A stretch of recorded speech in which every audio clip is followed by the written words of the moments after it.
Fidenae Amphitheater, disaster. One moment, everything is normal. The next moment, 20,000 people are in the air. The year is 27 AD, Fidenae, just 8 kilometers from Rome. A wooden amphitheater packed to the brim with people. The crowd, locked onto gladiator games they've been waiting months to see. Eyes on the arena. Blood, sweat, the sound of swords clashing against shields. The smell of sand mixed with sweat fills the air. Vendors selling wine and roasted meat move through the packed corridors. Children sit on their fathers' shoulders, wide-eyed with anticipation.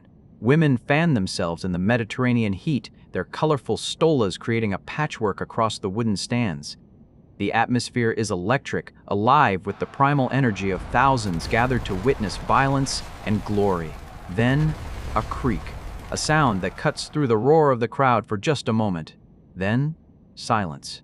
A brief, terrible pause where time seems to stop, and within 73 seconds, history's deadliest structural collapse unfolds before thousands of horrified eyes. The dust cloud is so dense it can be seen for miles, rising like a mushroom cloud over the Italian countryside. Romans 8 kilometers away in the capital don't understand what's happening. An earthquake? A fire?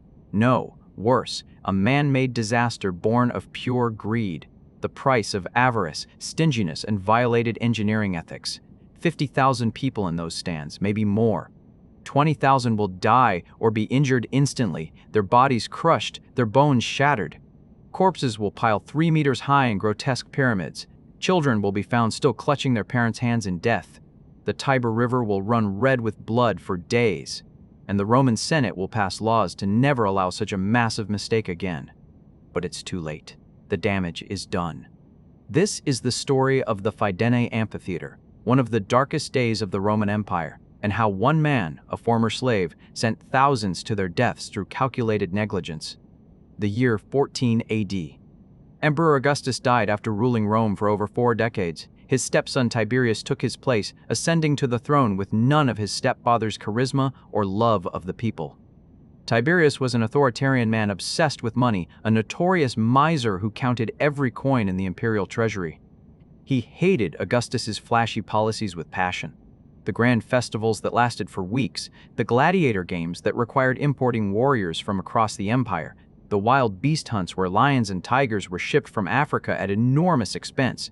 All of these were financial losses in his cold eyes. And Tiberius made a decision that would change society. He severely restricted gladiator games in Rome, cutting funding dramatically.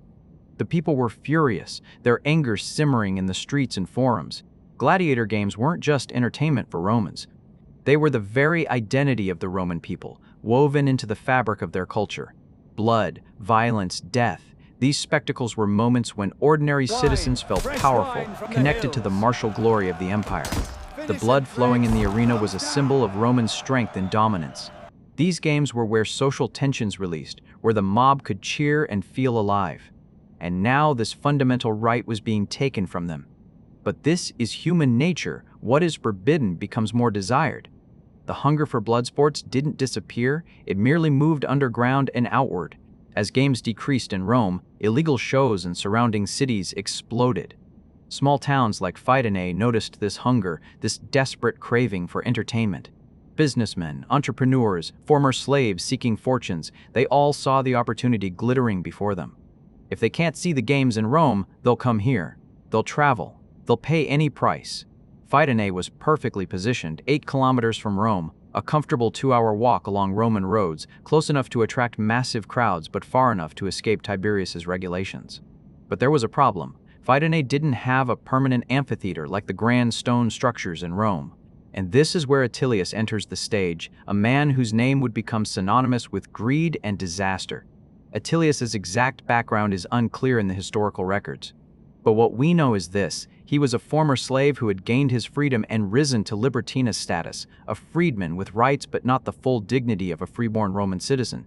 Social climbing was extraordinarily difficult for former slaves in Rome, where birth and lineage meant everything.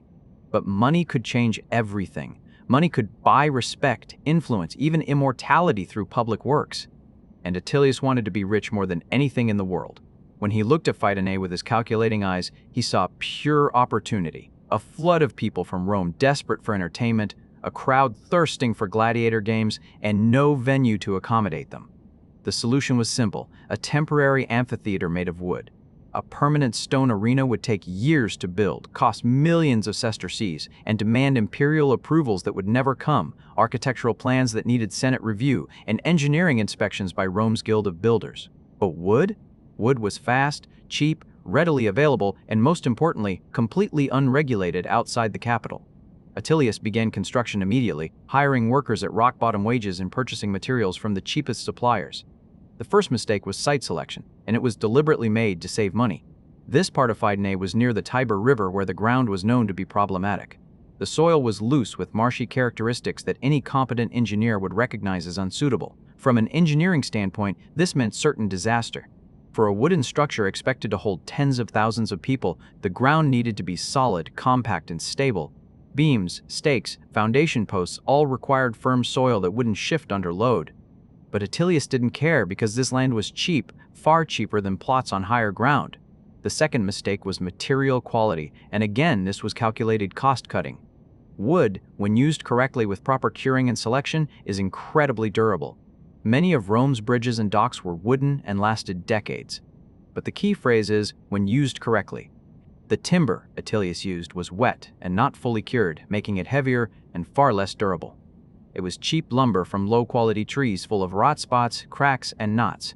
It was completely uncontrolled. In Rome's capital projects, every piece of lumber was quality checked by guild inspectors.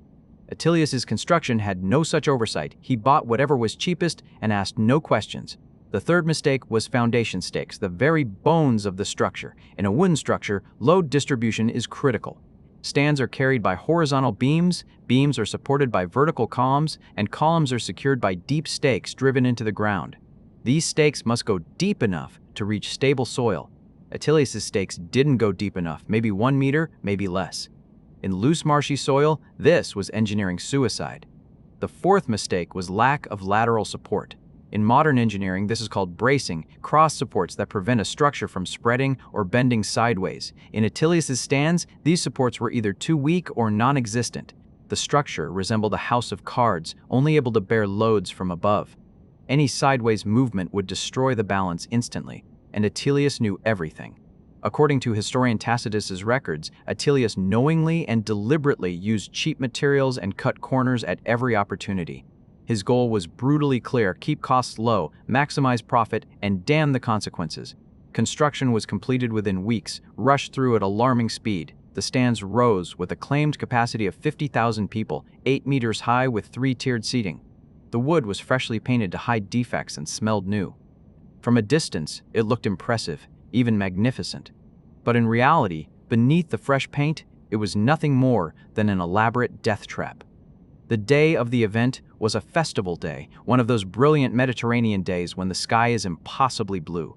The biggest gladiator show in months had been announced throughout Rome with painted advertisements on walls. But everyone knew the best show was in Fidenae, wilder, more uncontrolled, more real, without Tiberius's restrictions. From early morning, people began flowing from Rome to Fidenae like a human river. Families walked together, elderly citizens were carried in litters, children ran ahead with excitement, slaves followed masters, rich patricians in fine togas traveled alongside poor plebeians in rough tunics. Everyone was there, all social classes mixing in anticipation. The roads were choked with humanity moving in one direction. By noon, when the sun reached its zenith, the amphitheater was full, every seat occupied, every space claimed. The 50,000 capacity had been wildly exceeded. According to Tacitus, some historians estimate the number reached 60,000 or more. Attilius turned no one away at the gates, taking money from anyone who would pay. Every ticket meant more profit. The stands were packed beyond any reasonable limit. People were squeezed shoulder to shoulder until they could barely breathe. Some were standing in aisles that should have remained clear. Children sat on their father's shoulders, adding more weight. Women were pressed among the men in the scorching sun. The load had far exceeded any designed limit, and the structure began to speak in the language of stressed wood. Wood is a living material even after it's cut. Under load, it has sounds, creaks, clicks, groans that communicate stress. The first warning signals came minutes before the show, subtle warnings that something was wrong. A few people noticed the stands swaying slightly, an unsettling movement beneath their feet. But no one raised the alarm because wooden structures were supposed to be flexible, right? A little swaying was normal. Another group heard one of the ground-level beams cracking, a sharp sound. But gladiators were already fighting in the arena, swords clashing, and the crowd was roaring. Sword sounds, screams of combat, applause drowned out these critical warnings. And people thought it's just excitement, just the thrill of the moment. But the structure was screaming, crying out that disaster was imminent. Around 2 in the afternoon, when the sun was at its peak, 2 famous gladiators were locked in mortal combat in the arena center. One was a veteran with countless victories, the other a young challenger hungry for glory. The crowd had risen to its feet in perfect unison, 60,000 people standing simultaneously, their combined weight pressing down on already stressed supports, cheering, shouting, fists pumping in the air as swords clashed below. The roar was deafening, primal. And at that precise moment, in the southwest corner where the ground was softest, a main support post cracked with a sound like a gunshot. 8 meters below the surface, the foundation stake pulled out of the loose ground like a cork from a bottle. The domino effect began immediately and unstoppably. When one post fell, the enormous load it had been carrying transferred instantly to the adjacent post. The adjacent post couldn't handle this sudden doubled load because it too was anchored in the same inadequate soil. The second post collapsed within seconds, then the third, then the fourth in rapid succession. The laws of physics were merciless and mathematical. The stand began collapsing like falling dominoes, each failure triggering the next in an unstoppable chain reaction. But this wasn't a slow collapse. When one section fell, the remaining sections slid forward and inward because there was no lateral support to hold them in place. People still didn't understand what was happening in those first critical seconds. In the first second, they only felt a tremor. In the second second, the ground beneath their feet disappeared. In the third second, they fell into chaos and death. 50,000 people all at once in the same direction, an avalanche of humanity. From Tacitus's eyewitness description, the structure collapsed inward like a closing fist. People fell on top of each other in waves. Some were crushed instantly by the weight of hundreds above them. Some suffocated in the press of bodies. Some simply vanished into the chaos, never to be identified. The dust cloud covered the sky completely, blocking out the sun. Visibility dropped to 0. Screams turned into a symphony of chaos and terror that could be heard in Rome 8 kilometers away. But the worst part was the silence that followed. In the first moments after the collapse stopped, there was a death silence because most people were already dead. The collapse lasted 73 seconds from the first crack to the final settling. Some historians say it was shorter, maybe 40 to 50 seconds, but survivors insisted it felt like an eternity. But it doesn't matter because the result was the same, an apocalypse in wood and flesh. A large portion of the structure had collapsed completely inward. The stands had piled into the center of the arena in a grotesque mountain. People, wood, beams, nails, seats all mixed together in an indistinguishable mass. Piles of people and debris, 3 meters high, higher in places where the collapse was most complete. Some were still alive under the rubble, trapped in small pockets of air, screaming, calling for help with voices growing weaker. But no one could hear individual voices because thousands of voices were screaming at the same time. And Rome, 8 kilometers away, still knew nothing of the catastrophe. News reached Rome before sunset when survivors and messengers came running with wild tales.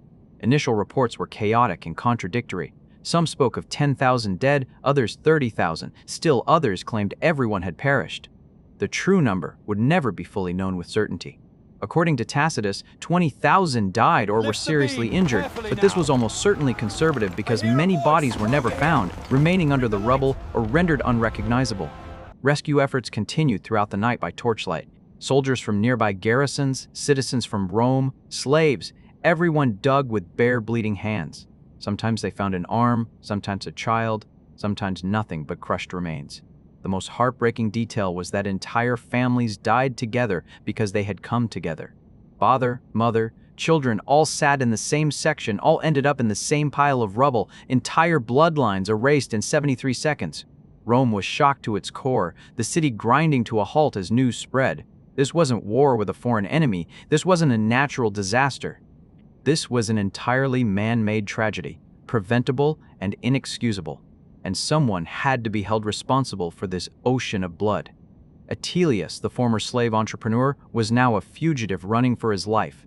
But Rome's reach was long and its memory longer. He was captured within days, dragged back in chains to face justice. His punishment? Tacitus doesn't write clearly about the specifics, but from other sources we know. Attilius was probably either exiled to a remote island or executed publicly as an example. His considerable assets were seized by the state, and his name remained a curse in Roman history for generations.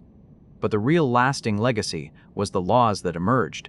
The Senate held an emergency meeting, senators debating late into the night, and they issued a comprehensive new regulation. From now on, anyone building an amphitheater capable of holding more than 10,000 people must first prove their wealth is sufficient to complete the project properly, and the structure must be inspected and approved by a Senate-approved engineer from the Builders Guild before opening to the public. This was Rome's first comprehensive structural safety law, born directly from the Fidenae disaster and written in the blood of 20,000 victims. Today, no trace remains in Fidenae. The exact location of the amphitheater is unknown, perhaps under a field or a house foundation. Archaeologists have searched but found nothing definitive, but the story still speaks powerfully across the centuries with uncomfortable relevance. Because Fidenae isn't just a Roman tragedy but a universal warning that echoes through time. Greed, shortcuts, deliberate violations of safety standards, these produce exactly the same result in every age: death. In 1981, the walkway of the Hyatt Regency Hotel in Kansas City collapsed during a crowded dance, killing 11 people due to design changes made to save money. In 1995, the Sampoong department store in South Korea collapsed, killing 502 people due to inadequate foundation and poor materials chosen to cut costs. In 2013, Rana Plaza in Bangladesh collapsed, killing 1134 garment workers due to additional floors added without proper engineering. 2,000 years have passed since Fidenae. Empires have risen and fallen, technology has advanced beyond Roman imagination, but the fundamental lesson still hasn't, because this is human nature at its worst. Profit always comes before life, convenience before safety, greed before ethics, until it's too late and the bodies pile up. And then the dust cloud rises again, screams are heard echoing across time, and history writes another blood-soaked page.